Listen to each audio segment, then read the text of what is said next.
On vous en parlait hier, Fabien, entraîneur du FC Brusque, a été violemment agressé ce week-end par le parent d'un enfant d'un club voisin lors d'un tournoi qui se déroulait à Sifour. Grièvement blessé, il a été hospitalisé dans la foulée. Laurie, en sait-on un peu plus sur l'avancée de l'enquête?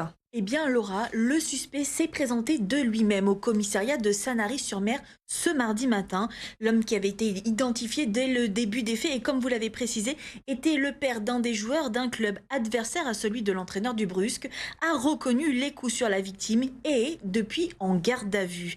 Alors, une garde à vue qui peut durer 24 heures, mais qui peut être également prolongée si l'enquête le demande. Mais peu de difficultés dans ce dossier puisque l'individu affirme être bien l'auteur des violences sur Fabien et être à l'origine de multiples fractures, donc notamment à la mâchoire et au niveau du plancher orbital dont souffre l'éducateur. Alors désormais, plusieurs possibilités dans ce dossier, le déferment du suspect au tribunal de Toulon pour une comparution immédiate, une remise en liberté dans le cadre de la poursuite de l'enquête, une enquête pour violence volontaire ou encore un placement sous contrôle judiciaire dans l'attente de son jugement.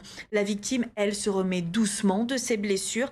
Elle a été opérée et est toujours hospitalisée à l'hôpital des armées de Sainte-Anne à Toulon. En attendant le retour de Fabien à son domicile, les actions continuent de pleuvoir sur les réseaux sociaux.